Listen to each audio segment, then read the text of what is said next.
그리고 외도는 배우자가 눈치채기까지 걸리는 시간이 다른 경우보다 훨씬 깁니다. 인스타 피드를 보다가 마음에 드는 여러 명한테 DM을 무작위로 보내고 또 기혼자들끼리만 들어가는 오픈 채팅방도 있어요. 하지만 현실을 보면 우리 주변에도 생각보다 훨씬 더 많은 불륜이 벌어지고 있어요. 네, 안녕하세요. 이혼 전문 변호사 오상원입니다. 우리는 불륜 이야기를 흔히 뉴스나 드라마에서 많이 보잖아요. 그런 이야기들을 보면서 불륜을 남의 일이라고만 생각하고 살아갑니다. 하지만 현실을 보면 우리 주변에도 생각보다 훨씬 더 많은 불륜이 벌어지고 있어요. 오늘은 배우자를 속이는 불륜이 가장 많이 발생하는 장소와 상황을 얘기해 볼게요. 사실 변호사로서 특정 장소를 콕 집어 얘기하는 게 조금 조심스럽거든요. 오늘 말씀드리는 장소에 다닌다고 해서 다 그런 거라는 뜻은 결코 아닙니다. 다만 제가 이혼 상담을 하면서 자주 등장하는 외도의 시작 장소들과 반복적으로 접했던 경우들이 분명히 있습니다. 오늘은 그 경우들을 하나씩 이야기해 볼게요. 먼저 좀 의아하게 느껴지실 수도 있는데요. 아파트 주민 모임이나 동네 커뮤니티예요. 그런데 생각해보면 이유가 있어요. 같은 아파트에 살면 자연스럽게 자주 마주치잖아요. 엘리베이터에서, 주차장에서, 단지 산책로에서 따로 약속을 잡지 않아도 얼굴을 익히게 되는 거죠. 여기에 요즘은 아파트 입주민 카톡방이 다 있잖아요. 거기에서 이런저런 얘기를 나누다가 따로 연락이 이어지는 경우가 생기는 거예요. 실제로 상담 중에도 같은 아파트에 사는 이웃이랑 외도를 한 사건이 있었어요. 부인은 그냥 인사만 하는 사이라고 알고 있었는데 단지 내 커뮤니티 시설인 헬스장에서 인연이 시작되어서 불륜을 이어오던 사이였죠. 이런 경우는 증거를 잡기도 어렵고 들킨 이후에도 서로 모르는 척 관계를 끊고 싶어도 엘리베이터나 주차장 등에서 계속 마주칠 수밖에 없잖아요. 그러다 보니 한쪽이 이사를 가야 하는 상황이 생기기도 하고 다른 케이스보다 수습해야 할 게 훨씬 많아져요. 다음은 동창회나 오래된 친구 관계입니다. 이 경우는 처음 만나서 감정이 생기는 게 아니라 예전에 알던 사람이랑 오랜만에 다시 연락이 닿으면서 시작되는 경우가 많습니다. 학창 시절에 좋아했던 사람이었을 수도 있고 그냥 오래된 친구였는데 어른이 되고 나서 다시 보니 달라 보이는 거죠. 이 케이스는 저희는 불륜이 아니고 진짜 사랑이에요 라고 많이 얘기들을 하시거든요. 오래전부터 알던 사람이다 보니 본인들은 다르게 느끼는 거예요.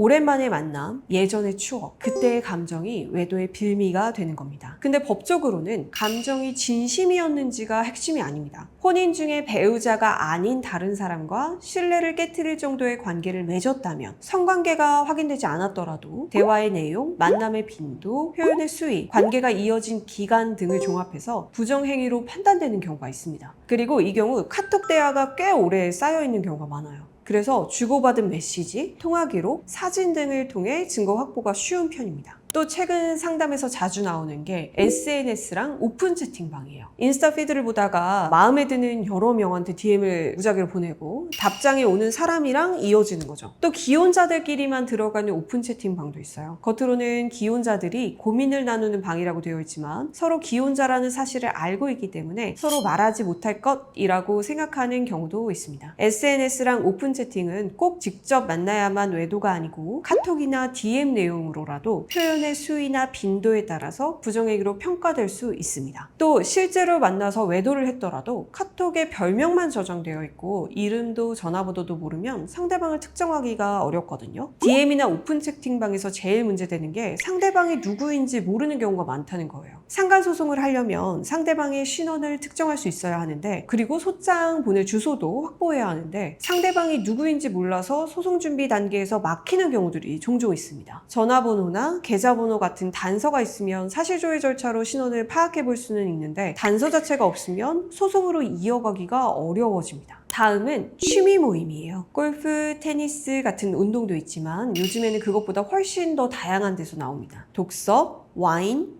보드게임, 같이 수업을 듣는 클래스, 요리 모임, 꽃꽂이 클래스까지도요. 취미 모임에서 불륜이 왜 이렇게 많이 시작되냐면 즐거운 상황에서 만나다 보니까 분위기 자체가 가볍고 편하거든요. 의무감으로 만나는 게 아니라 좋아하는 걸 같이 즐기는 사이가 되는 거잖아요. 거기에다가 배우자 입장에서도 뭐라고 하기가 애매해요. 나 독서 모임 다녀올게. 나 미술 학원 다녀올게. 라고 본인이 좋아하는 거 한다고 하는데 뭐라고 하겠어요. 특히 배우자가 그 취미에 관심이 없는 경우에는 집에서는 나눌 수 없는 하는 이야기를 그 모임에서 나누게 되다 보니까 생각보다 빨리 가까워지고 이 사람이랑은 왜 이렇게 잘 맞지? 하는 순간이 오는 거예요. 그리고 이 케이스에서는 증거가 되는 게 생각보다 굉장히 다양합니다. 같이 찍은 사진, 모임 카톡방 대화, 그 이후로 이어진 개인 연락 기록까지요. 성관계 같은 직접적인 증거가 없다고 하더라도 감정적으로 깊은 관계가 지속됐다라는 게 확인이 되면 법원에서는 부정행위로 충분히 볼 수 있거든요. 마지막은 예상하신 분들도 계실 텐데 직장입니다. 왜 직장이 많을까라고 생각해보면 같이 있는 시간이 압도적으로 많아서예요. 하루에 8시간 이상을 같은 공간에서 보내는데 거기에 야근이 잦고 출장까지 겹치면 배우자보다 직장 동료랑 더 많은 시간을 보내는 경우가 많습니다. 또 업무 스트레스, 짜증나는 상사 이야기, 도저히 집에서는 꺼내기 힘든 직장 이야기들을 옆에 있는 동료한테는 다 털어놓게 되잖아요. 배우자한테는 말 못하는 얘기를 직장 동료한테는 자연스럽게 하면서 동질감이 생기는 거죠. 그리고 직장 내 외도는 배우자가 눈치채기까지 걸리는 시간이 다른 경우보다